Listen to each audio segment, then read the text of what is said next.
I think that I shall never see a poem as concrete as a tree whose mangled mouth is set against iron bars and cement, a tree that can't see God all day and too petrified to pray, a tree that may in summer wear a nest of soot and smog in her plastic hair, upon whose bosom Christmas lights lay, who can't be intimate with rain. Poems are made by fools like me, but others make concrete trees. Kasabay ng pagunlad ay ang mga pagbabago, pero kailangan bang magparaya para sa pag-asenso? Kamakailan lamang ay lumabas sa mga lokal na pahayagan na pinoproseso ng mga papeles upang makapagtayo ang SM Development Corporation ng Condotel. Ang Condotel ay tatayo sa isang bakanteng loteng dating pagmamay-ari ng pamahalaan.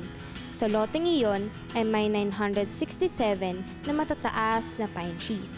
313 sa mga ito ay puputulin, 105 na may ililipat sa ibang lugar, at ang iba'y may iwan. Nangako naman ng developer sa naturang kumpanya na magbibigay sila ng libreng tulong para sa pag-rehabilitate ng kalapit na parke at convention center. Pinag-aaralan pa raw ng ilang politiko ang issue dahil may mga sumasang-ayon sa kanila na mayroong sentimental value ang loteng ito. Naniniwala ang Baguio Bureau na mahalaga ang lote bilang pine tree reservation na malapit sa sentro ng Baguio City. Ito na lamang ang tanging lupang bakante maliban sa mga parke na punong-puno ng pine trees sa parteng ito ng syudad. Dahil lumalala na ang polusyon sa Baguio, dapat talagang maglaan ng lugar para sa mga puno.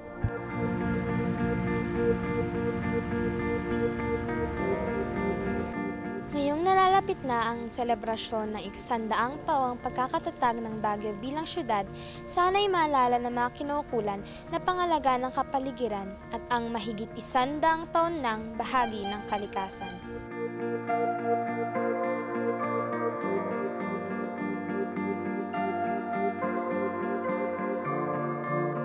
Ang Kabataan Express ay hatid sa inyo ng UNICEF.